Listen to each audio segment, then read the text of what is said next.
کیا آپ جانتے ہیں کہ قرآن پاک کی سب سے چھوٹی سورت کون سی ہے؟ یہ ہے سورۃ الکوثر۔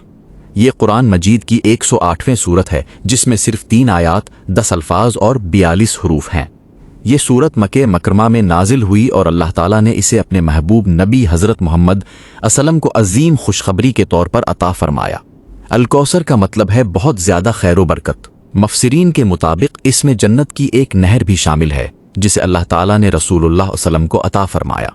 سورۃ الکوثر کا پس منظر: جب رسول اللہ علیہ وسلم کے صاحبزادے حضرت عبداللہ کا انتقال ہوا تو مشرکین نے آپ علیہ وسلم کو طعنہ دیا اور کہا کہ آپ کی نسل ختم ہو گئی ہے۔ اس موقع پر اللہ تعالیٰ نے سورۃ الکوثر نازل فرمائی اور اپنے نبی صلی اللہ علیہ وسلم کو تسلی دی کہ اللہ نے آپ کو بے شمار خیر عطا فرمائی ہے، جبکہ آپ کے دشمن ہی بے نام و نشان رہ جائیں گے۔ سورۃ الکوثر سے ملنے والے اہم سبق: اللہ تعالیٰ کی نعمتوں پر ہمیشہ شکر ادا کریں، نماز کی پابندی کریں، صرف اللہ کے لیے قربانی کریں، دشمنوں کی باتوں سے مایوس نہ ہوں، اللہ اپنے نیک بندوں کی مدد فرماتا ہے۔ سورۃ الکوثر۔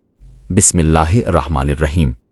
انا آتیناک الکوثر فصل لربک وانحر ان شانیک والابتر۔